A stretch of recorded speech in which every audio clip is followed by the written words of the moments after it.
It's always fun to play with Superman and Batman.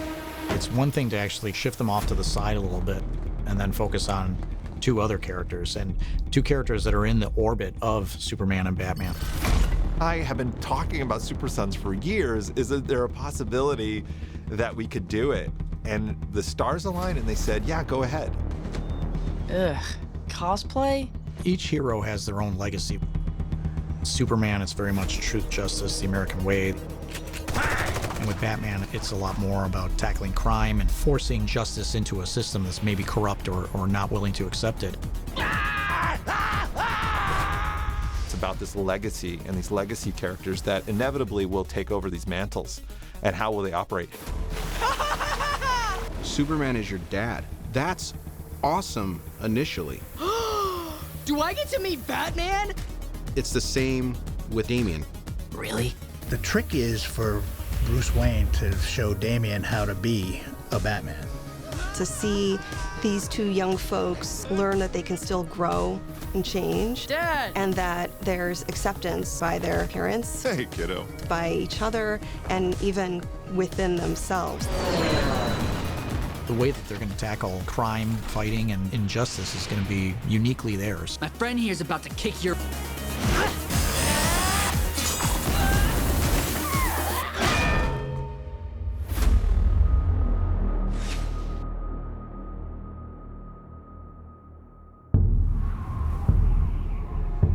Son of Kal-El. I am Jim L.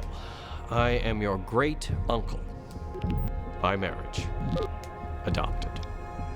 You are watching this because you have come of age, and I am here to pass on the wisdom of Krypton. Back in the 60s and 70s, there was older stories called the Super Sons, and it was all about the offspring of your favorite heroes. It just seemed logical to do the fresher, younger version, not just of the Super Sons, but of World's Finest. I wanted to make a movie that when my son is old enough, when he's young, that he could watch, and it had all the sort of things that I saw growing up in movies like The Karate Kid and the original Donner Superman films and Star Wars, and that they could look at and aspire to be. We wanted it to feel like a love letter of like father to son for both Superman and Jonathan, and for Batman and for Damian. And I think that becoming a new father myself, it's just something that's really fantastic to share a father and son relationship, and to add that color, if you will, to such legendary characters like Batman and Superman. You'll be here tomorrow, right? For your game? Or your birthday? The drama and the fun is there. And putting them together, this friendship develops through that personality conflict, but they're really both want the same thing. Their odds of survival are not good. Not good at all. Rick and I really talked about, Stand By Me and Goonies and that kind of vibe. When you're a certain age and you have certain friends, you can overcome everything. Somebody kill me. You have a different comic timing for Jonathan, and who's very sarcastic. Who is this kid? Ow! Then you have Damian, who is just like this little smug, this monster of a character. I'm the grandson of the Demon's Head. I've killed more people than you'll ever meet. You end up with two different kinds of rhythms with each character. Super strength.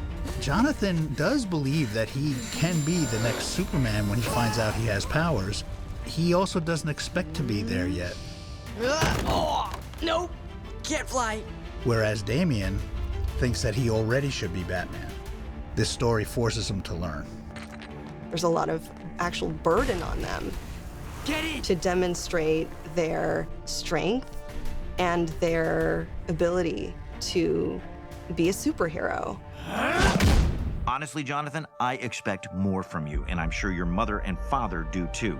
But Melvin... You know Melvin has issues. People like that need more sympathy and patience. Listen, can't see Kent. I was beat up and bullied mercilessly, and it was years later when you realize that these people had so much other stuff going on, and you kind of gather some empathy for them.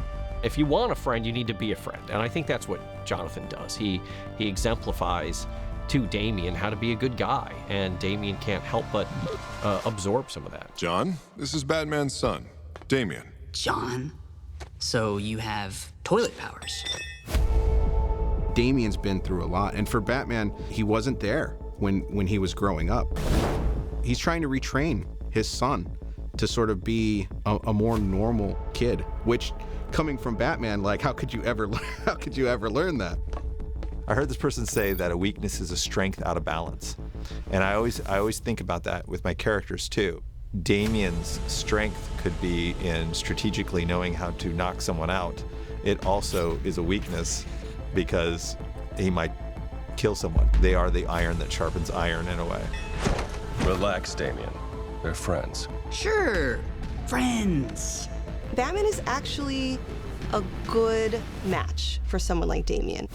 The reason why he might have strengths here is that he's very patient, doesn't overload with emotion. He's actually quite calculating and thoughtful, and this can be good stability for someone like Damian. He wants to be good, I think. Why couldn't you guys be, I don't know, like doctors or lawyers or like a celebrity chef?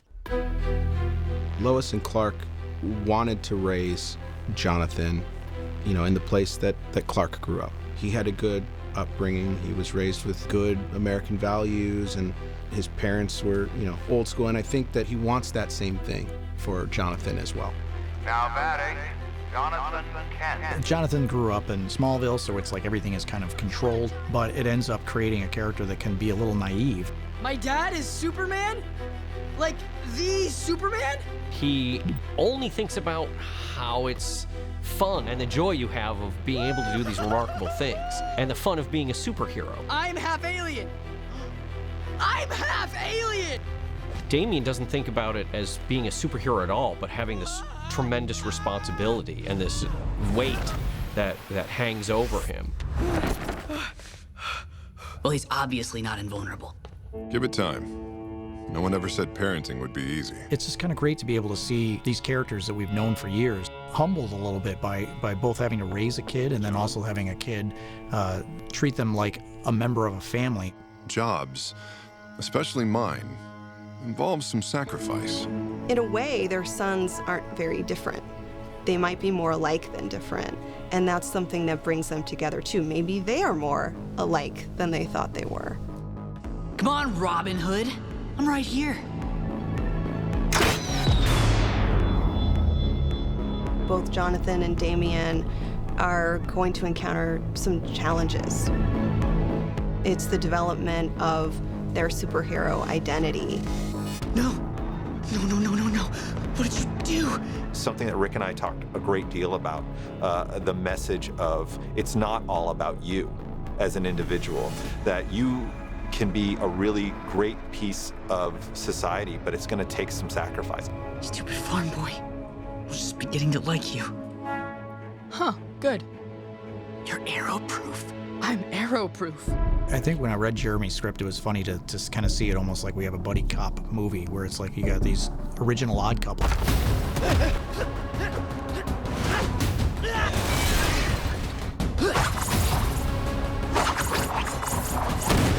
You got the straight-laced guy and you got the loose cannon, and they're going to be tackling some kind of villain or agenda.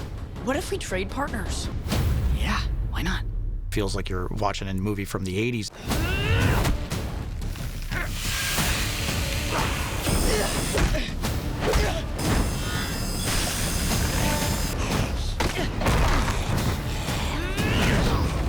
Man of Steel?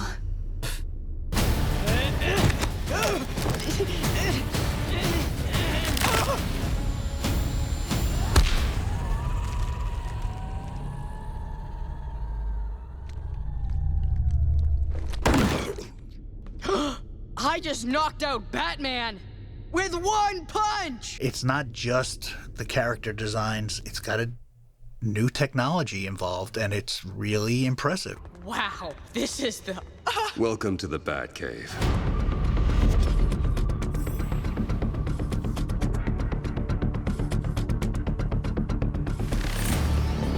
part of the reason Super Sons is so successful in the comic book form is because the art is so good. And when I saw Jonathan's messy hair, and I really feel like you can only do that in CG the way it was, and Damian just looks so cool. I think everybody progressively started going like, this is way better than we thought. Yes, I'll save him, okay?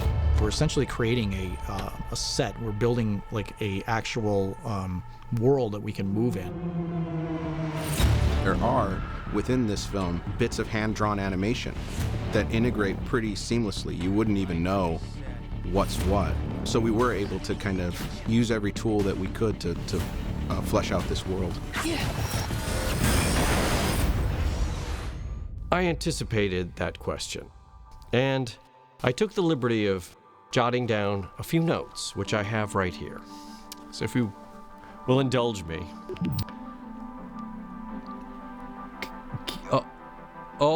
Always? No, my handwriting is not the best. Ready. That's the question in the film. Are they going to become the heroes that we know that they can become? So, how do we knock this thing out of orbit? I don't know.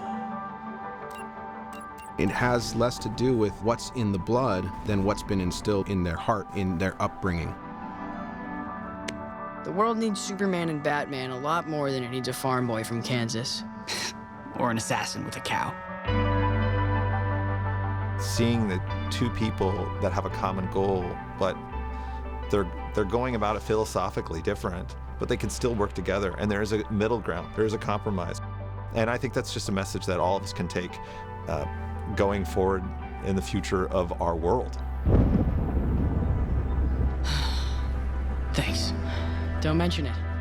Films like Lord of the Rings, this sort of dynamic that you could get into with friendship, where you rely on each other and you form like a real bond and a real love for the other person. You don't see that a lot as like a main narrative focus in children's entertainment. Nice to know you can be surprised. It's about grown-up problems and real threats and real problems that maybe a 13-year-old can help their parents through something someday, just by being there and understanding. This pride that we look for from our father figures is like ingrained in our DNA. Dad! You're all right. I love the fact that we got to touch on that. The fact that both Superman and Batman have sons, despite the fact that they're also an odd couple, gives them something in common. And even though their own personal parenting style is completely different and is reflected in the personalities of their sons, Knock him dead, kiddo. it's clear that both sons need their dads completely. I was worried. Why? I learned from the best. The world can be very tribal, get very judgmental of other people. But if we can stop for a minute and kind of maybe even consider what the other person's going through or experiencing and find the common ground, it's actually kind of a great message, because you end up getting a chance to see that that if we can just extend a little bit of sympathy for the other person, we'll end up becoming friends in the end. You put the world, us, above yourself. That's what a hero does. That's what a Superman does. So, son of Kal-El, I wish you goodbye. And as we say on Krypton, keep your feet on the ground, but keep reaching for the stars. Unless your feet are on Krypton, and then you're gonna wanna get off of it because it's gonna shatter into a billion pieces any minute now, so keep reaching for the stars. Jim L. out.